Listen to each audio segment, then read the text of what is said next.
Hello, welcome back to ഇഗ്നോപ്പൽസ്. അപ്പം ഇന്നത്തെ വീഡിയോ എന്ന് പറയുന്നത് നമ്മുടെ BCom 134 സബ്ജക്റ്റ് അനാലിസിസ് ആണ്. എന്തൊക്കെ ചാപ്റ്റേഴ്സ് ആണ് എന്നുള്ളത് നോക്കാം. അപ്പം ഈ സബ്ജക്റ്റ് എന്ന് പറയുന്നത് മാത്സും സ്റ്റാറ്റിയും കൂടിയിട്ടുള്ളതാണ്. പാർട്ട് എ മാത്സും പാർട്ട് ബി സ്റ്റാറ്റിയാണ്. അപ്പം ഇൻ കേസ് മാത്സ് ടഫുള്ള ആൾക്കാർക്ക് സ്റ്റാറ്റി ഒന്നും കൂടി ഫോക്കസ് ചെയ്ത് പഠിച്ച് കഴിഞ്ഞാൽ മാർക്ക് സ്കോർ ചെയ്യാം. സ്റ്റാറ്റി ടഫുള്ളവർക്ക് മാത്സ് ഒന്നും കൂടി ഫോക്കസ് ചെയ്ത് പഠിച്ച് കഴിഞ്ഞാൽ മാർക്ക് സ്കോർ ചെയ്യാം.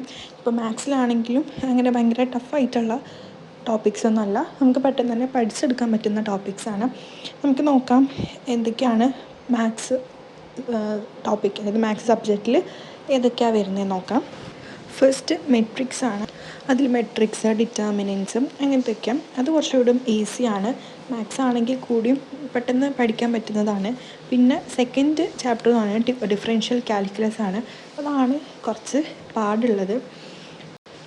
പിന്നെ തേർഡ് യൂണിറ്റ് എന്ന് പറയുന്നത് ബേസിക് മാത്തമാറ്റിക്സ് ഓഫ് ഫൈനാൻസ് ആണ്. അതിനകത്ത് ബേസിക് കാര്യങ്ങൾ മാത്രമാണ്, ടഫായിട്ടുള്ളതൊന്നുമില്ല. അത് നമുക്ക് ഈസി ആയിട്ട് തന്നെ പഠിച്ചെടുക്കാം.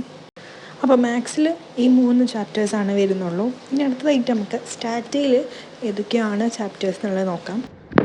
അപ്പം ഇതിനകത്ത് ഫസ്റ്റ് വരുന്നത് യൂണിവേരിയേറ്റ് അനാലിസിസ്, അതായത് measures of central tendency, dispersion അങ്ങനത്തെയൊക്കെയാണ്. അതും പെട്ടെന്ന് പഠിച്ചെടുക്കാൻ പറ്റുന്നതാണ്. മാത്സ് ടഫുള്ളവർക്ക് ഇതിൽ കുറേ ഇക്വേഷൻസ് പഠിച്ചു കഴിഞ്ഞാൽ പാസ്സാവാൻ പറ്റുന്നതാണ്.